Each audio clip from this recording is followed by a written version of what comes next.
Buccaneers hosting the Broncos, and the Bucks are 6.5-point favorites. The over/under is at 39.5 points. The Broncos are plus 240 on the money line, and the Buccaneers are minus 298. Now, these are the pre-kickoff lines. They're going to change the closer we get to kickoff on Sunday between how much money people win and lose on Saturday with college football. Now, this game is supposed to be 86 degrees, 18% chance of rain, isolated thunderstorms, and 8-mile-an-hour winds.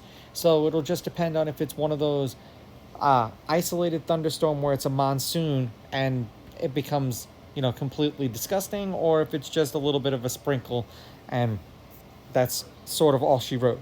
Head to head, the Broncos are 3-1 against the Buccaneers in their 4 meetings. The road team's on a 2-game winning streak. The home team is 2-2.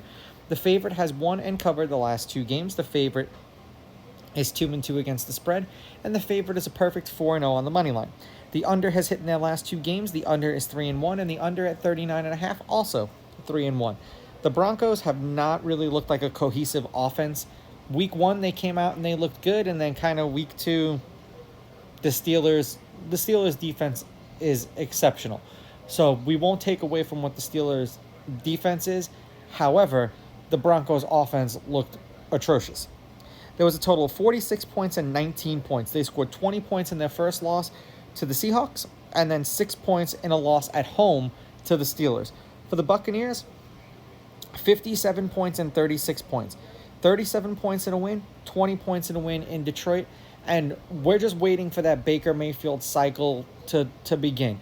Play great for 2 games, and now everyone's going to have him as a favorite in this game, and then if he goes out and plays like shit, which is usually part of the cycle, it's usually 2 or 3 good games you get out of him, and then he reverts back to throwing like 3 interceptions in a game.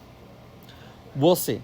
I don't think that the Broncos win this game. I know that eventually they are going to win some games, but Nix has been having problems finding his receiver. He's also been having some problems with his offensive line, and it just depends on if they can get their run game going, because they really haven't been able to do that.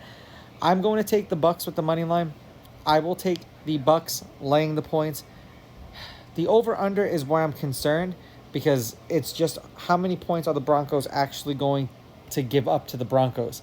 So I'm going to lean under in this one. These are just my picks. If you disagree, please go with your gut, and please bet responsibly.